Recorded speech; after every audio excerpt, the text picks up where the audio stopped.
Hi, this is Lum, a 3D anime from Urusei Yatsuda from 2022 series. So this model presented some real challenges for what I was experimenting with, particularly the hair. So let's talk about what we can see in the file that contains this model. So first of all, we have the real-time shader with the anime cell shading node that I created, a very friendly one, not going overboard by the way. And I also added the option for you to switch shaders. If you select her face or her skin and go to the shader editor, you will see this node that says use me to switch from shadow to flat material. So you can have a little bit of both worlds in your real-time viewport, and therefore it looks totally like a retro classic anime, but with the modern touch as the 2022 series has given her. So this was the most difficult part because I did not really want to open UVs for the hair, so I made this hair procedurally, and I want to show you how I did it.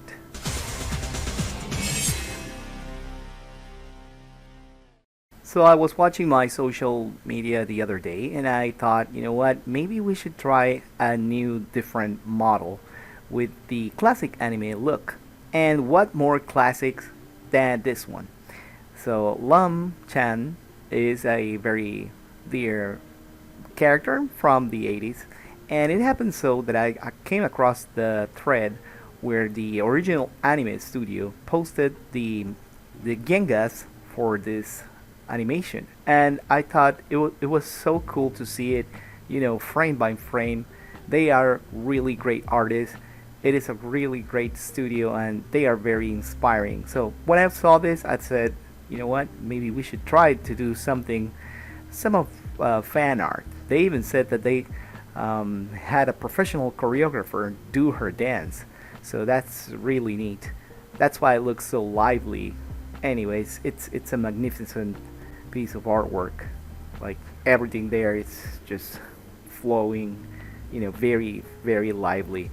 So anyways, I want to show you what I did with this model. First of all, I want to show you some of the things I created and some of the things that I came across when I was modeling this. And the first thing I would suggest you to always check, is the face orientation. Where you're modeling your 3D model, sometimes the face normals get flipped, and in order for you to fix that, you need to show the face orientation with the menu, and therefore you can press Alt N to flip those faces, so everything should be blue.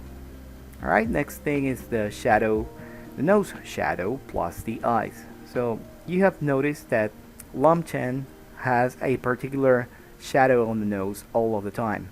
So it is best if you model it instead of texturing it, if you're planning to use real light. Okay, but if you're just going to have her textured, then of course you can texture the nose. And as you can see, I did everything very flat. The eyelashes very flat.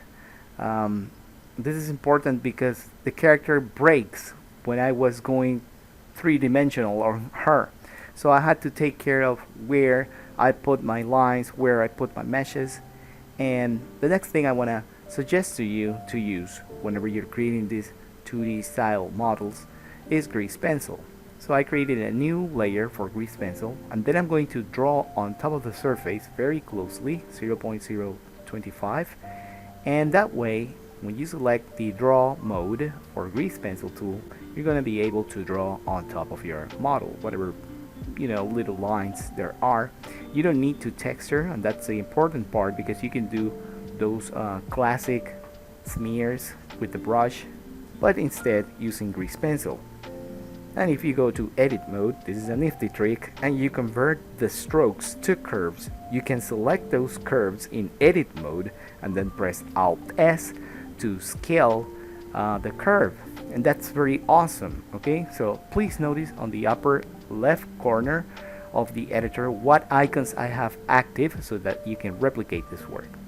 Alright, next thing is the procedural hair shader. As I mentioned before, I have shown a lot of videos where I do texturing for the UVs on the hair for any anime character, but in this occasion I wanted to go really fast because I had to deliver some stuff, some files, and I wanted to finish this before that happens.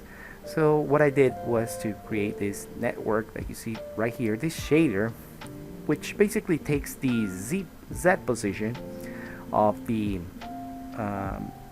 generated coordinates in the model, in this case the curves, the hair curves, and that gives us the mapping to do a gradient ramp.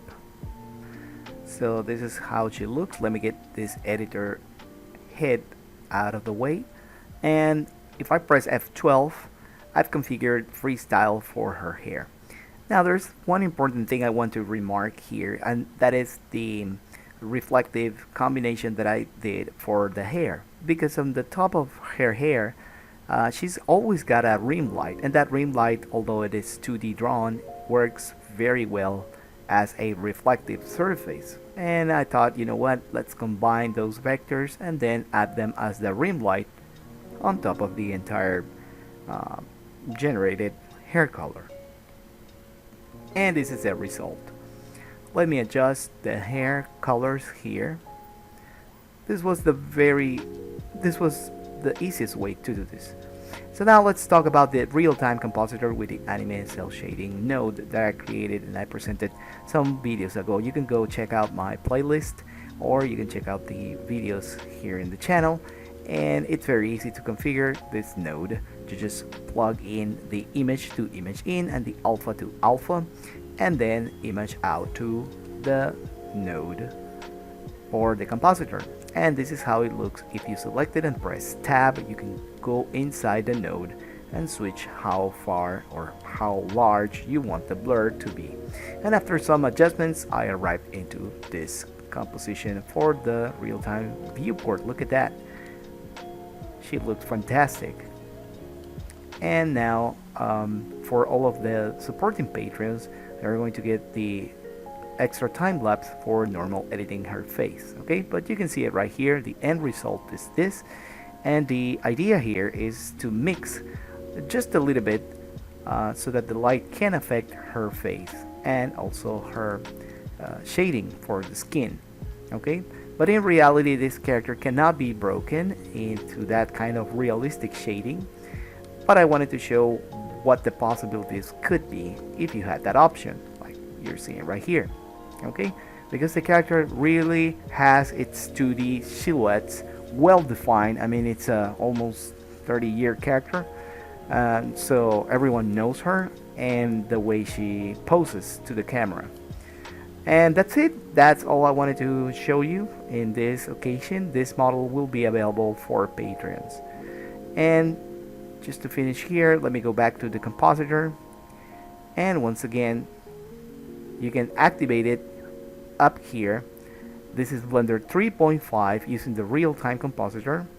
You can switch back to shader node, select her skin, and then you will find the use me switch from shadow to flat material, and you can switch it and see the results on the screen. The hair curves are also available to manipulate them, and this was a very difficult hair because I had to think about how could I shape with the less models, the less objects possible, this shape of the hair, even for under the hair. And here I'm positioning the eyebrows. I know there is a how do you call this, a shader that fades away to alpha to create this effect, this transparency eyebrows effect, but I just wanted to position them in front because after all it's just a 2D image. Thanks to all of these patrons, you have the possibility to watch this video, and especially thanks to Lefub, because we have been working a lot in the AI generation for new models. So that's all. Here we have it.